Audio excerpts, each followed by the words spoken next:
So if you're a coach, you want to tell your story because you want to demonstrate that you understand the challenge that your clients are going through. You want to be able to build that trust and, build that bond of connection, that empathetic connection that stories are so powerful at engendering. So in this video, I'm going to talk about a little bit more about how to tell your stories as a coach and two common story types that you can use when telling your stories.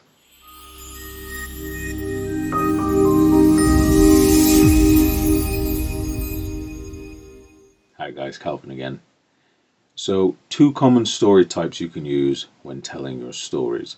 But let's just remind ourselves a little bit about what we talked about. If you've been following my previous videos, you'll remember we are now clear. If we are telling our stories as coaches, that we are doing it for service reasons, not for selfish reasons. In my previous talk, that was a very clear distinction that I thought should be made before we begin to tell our stories.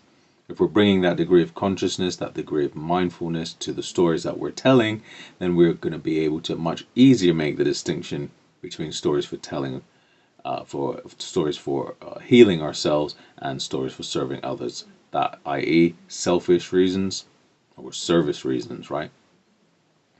Then we figure out to avoid the pitfalls, which in my other talk, 3 Common Mistakes When Telling Your Stories, remember, we need to know the purpose we're telling the story, we need to have a clear understanding of our message, and then we need to make sure we're telling it from a scar, not a wound, which lends itself perfectly to serving, right? So now you're a coach, you want to tell your story. What are those two story types that are really powerful and really helpful? Well, if you remember, stories generate a whole host of chemicals in the body, and the neuroscience says that dopamine is one of them, oxytocin is another, endorphins is another. Today I want to focus on oxytocin.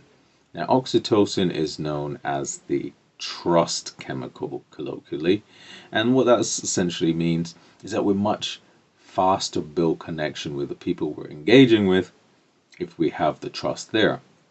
Think about a film that you might have watched or a book that you might have read.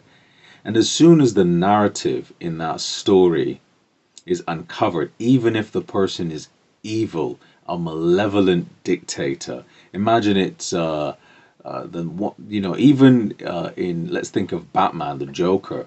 When the Joker came out, we started to really understand the motivations behind the Joker, the emotional reasons for his behavior, and then suddenly there's a connection. There's almost a cheering on of that person. Well, why is that even happening?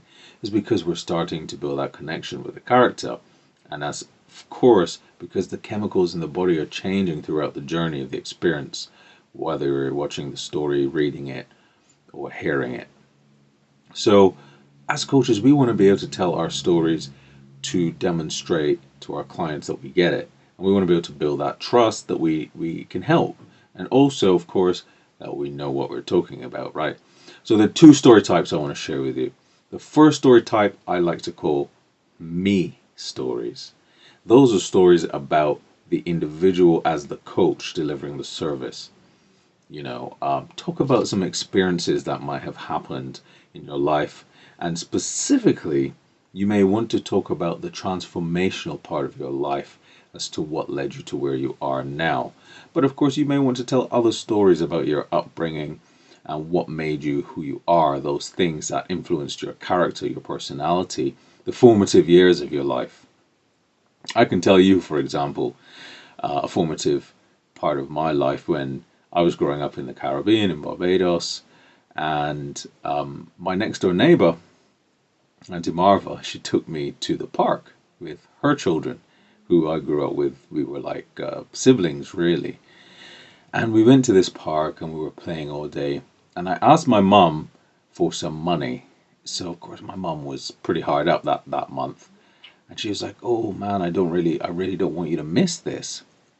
And I think my mum must have scraped some pennies together until she finally was able to give me $20.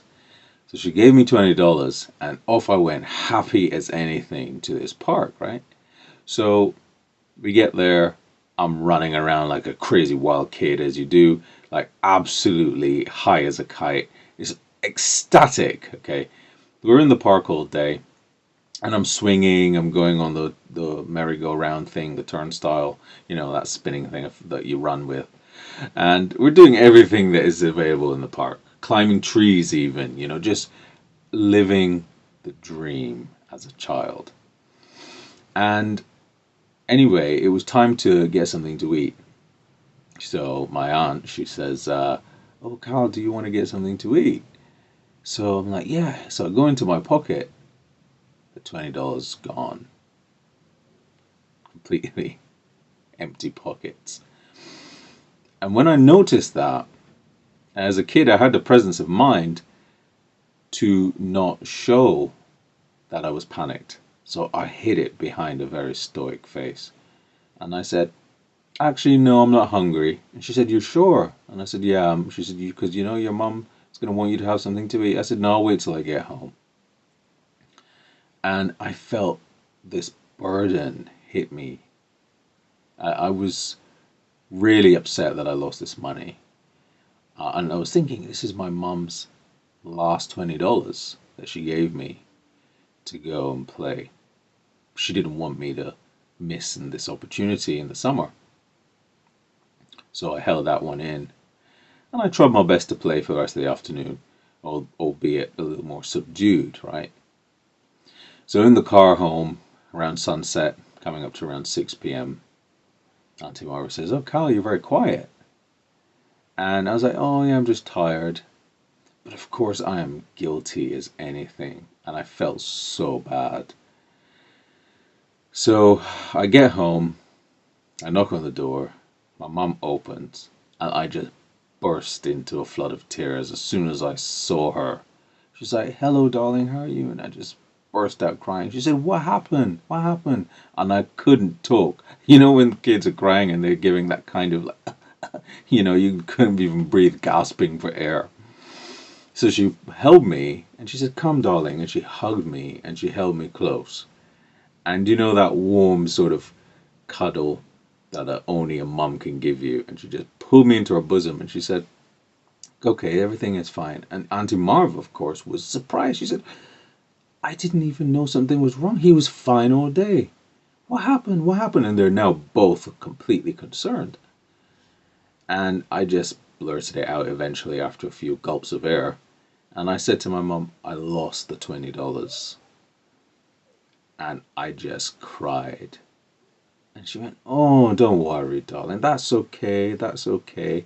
And she just hugged me and hugged me and hugged me until the feeling of warmth and safety and comfort completely melted that iceberg of guilt and fear and concern. And what I learned from that was the importance of compassion. My mother taught me a lesson about compassion that even she had given me her last $20. And I promise you, she did scrape some pennies together that day to give me that experience. She felt the love for me in that moment. And that was the overriding driver of her behavior as a compassionate parent. Now, myself as a parent, believe in compassion and gentle, loving kindness in all the work that I do, but of course, all my interactions with my own kids. That's important for me, having compassion, and it's an integral element of my life, and that one that I continually try to cultivate.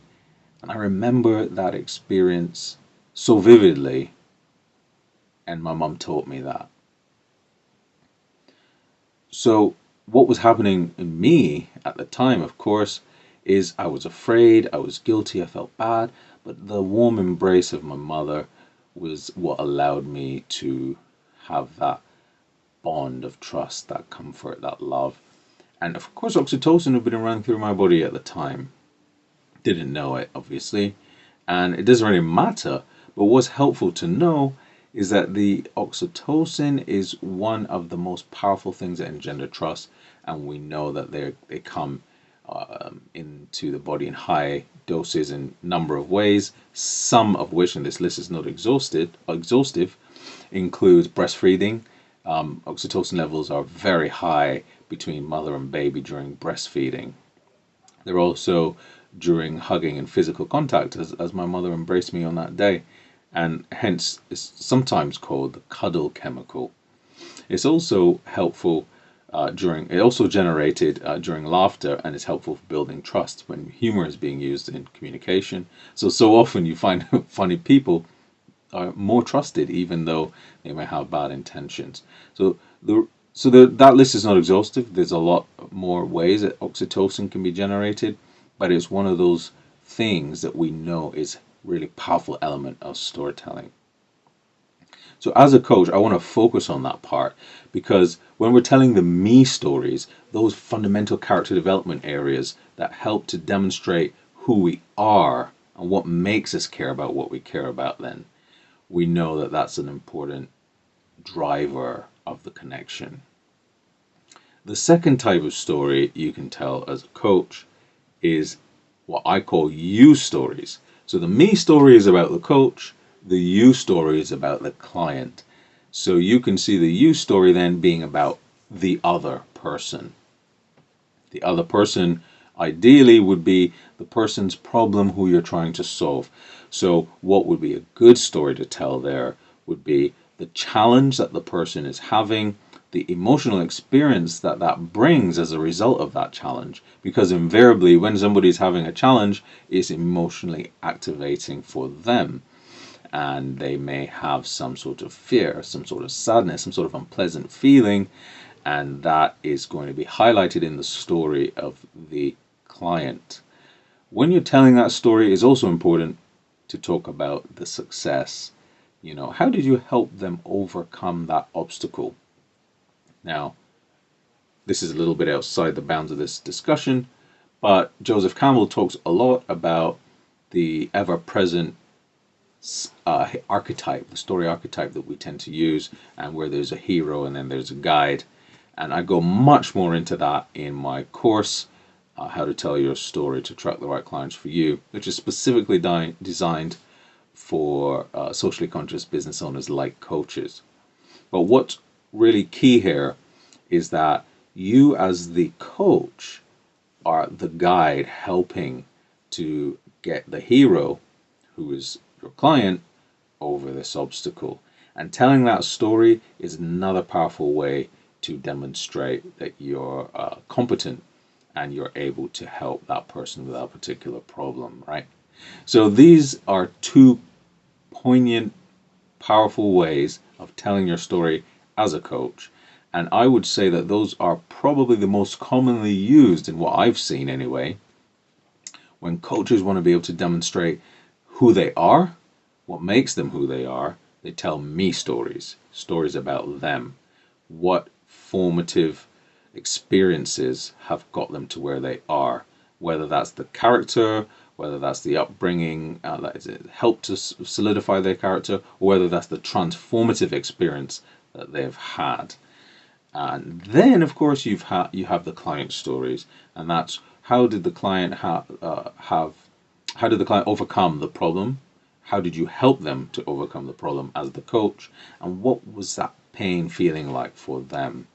That really helps to bring to life the experience and helps to drive that message home, because stories, as you know, help us to understand and contextualize the world. They help us to give these things meaning. As John Pollack says, he's the presidential speechwriter from the US. He worked for Bill Clinton and others. He talks about the power of metaphorical thinking. And you can sort of see stories somewhat in that way, which all humans think in metaphor, whether we know it or not. And he says, for example, we wouldn't be able to read a map if we weren't metaphorical thinkers, because of course a map is a metaphor for a two-dimensional metaphor for a three-dimensional world. We wouldn't be able to talk about concepts such as time, because time is a metaphorical reference for the passage of experience. So these things help us to contextualize, to give us meaning, and they help us to, especially when we drill down into analogies and the sort of representation of things, the story then, like an analogy, will help us to take an experience that is not known and compare it to one that is known to help us internalize and understand. So I hope you found that helpful. Two powerful stories you can tell, and you can get using those to help build trust with your audience. Thank you so much for watching my video. Why not check out my courses on academy.calvinniles.com, link just below.